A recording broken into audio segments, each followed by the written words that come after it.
The epidemic of malicious fake news and false propaganda that flooded social media over the past year, it's imperative that leaders in both the private sector and the public sector step up to protect our democracy and innocent lives. So the woman who voted for a war that was sold on a diet of fake news, a war that killed hundreds of thousands of innocent people, is lecturing Americans about fake news posing a threat to innocent people. Give me a break, Hillary. You're the queen of fake news. This isn't about politics or partisanship.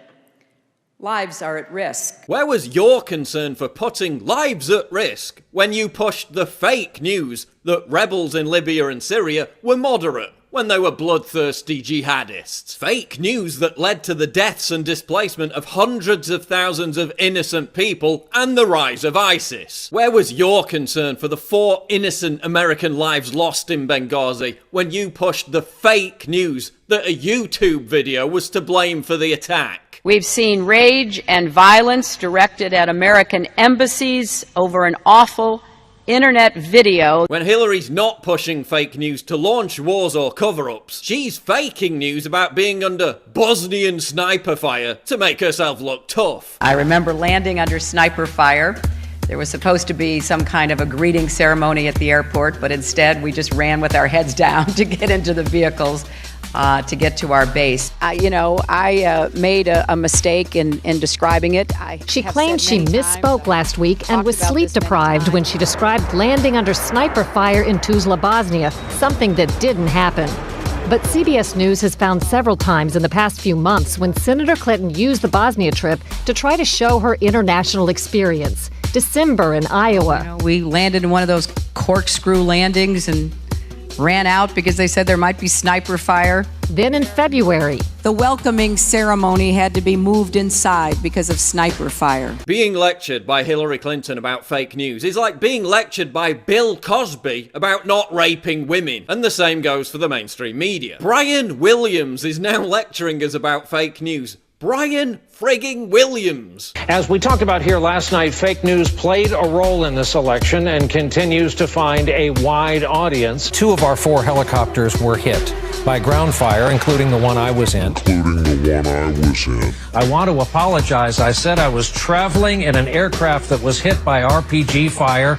I was instead in a following aircraft. I mean, what's next? Is Lance Armstrong going to start lecturing us about performance-enhancing drugs? Your whole narrative is already collapsing. The Washington Post was forced to admit that it couldn't vouch for the validity of its hokey Russian propaganda blacklist.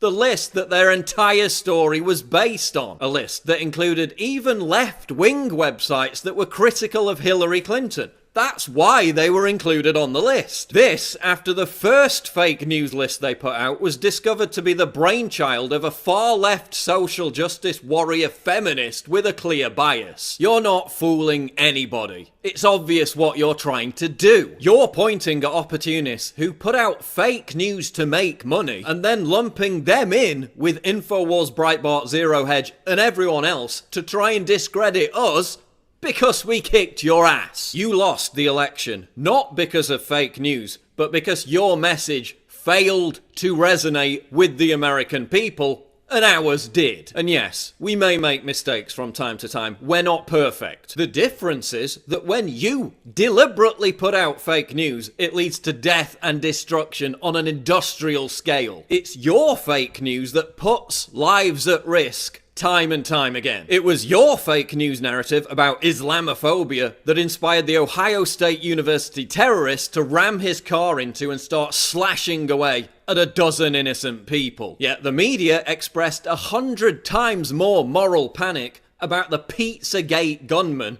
who injured nobody. It was your fake news narrative about hands up, don't shoot that led to violent riots and looting in Ferguson. We have dead cops because of that hands up, don't shoot lie. We had 2 in New York.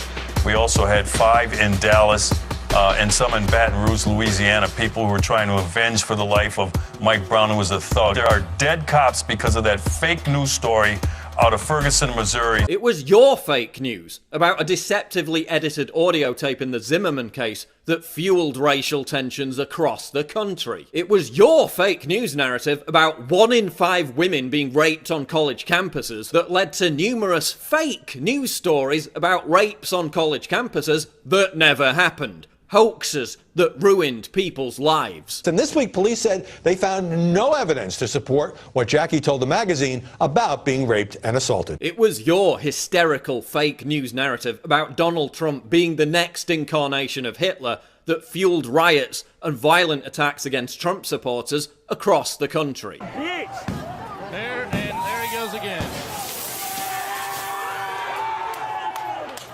These mass protesters are destroying anything they see. It was your fake news narrative about Hillary Clinton's victory being inevitable that made you look even more untrustworthy than you already were. Most of the prostitutes pushing this fake news narrative were the same ones caught in bed with the Clinton campaign before the election. The same ones who pushed the fake news narrative that the WikiLeaks emails were fabricated or doctored. I haven't spent a lot of time reading through WikiLeaks emails, but I will tell you this. What we know is that many are not authentic. Total BS. Yet the mainstream media gave these prostitutes a platform to push this fake news narrative time and time again. That was you. Not Macedonian teenagers or Kremlin operatives, that was you. As The Intercept reports, this whole fake news bandwagon was actually launched by a Hillary Clinton supporter called Marco Chacon. Chacon specialized in creating blatantly fake anti-Clinton frauds with the goal of tricking his opponents into citing them so that they would be discredited. He was responsible for fabricating the bucket of losers quote. But these prostitutes were so eager to demonize Trump that they started circulating Chacon's fake news as evidence that the Podesta emails were falsified. So the same idiots who are now pointing fingers at everyone else and screaming fake news were the first to actually circulate and amplify the fake news that the Podesta emails were doctored. The media's fake news narrative has been completely debunked, yet Google, Facebook, and Reddit are already censoring discussion of certain topics anyway. And isn't it funny how this fake news narrative just suddenly emerged after an election cycle that saw a complete collapse in trust for the mainstream media, with Trump actually making that distrust of the media part of his campaign. And this crooked media, you talk about crooked Hillary, they're worse than she is.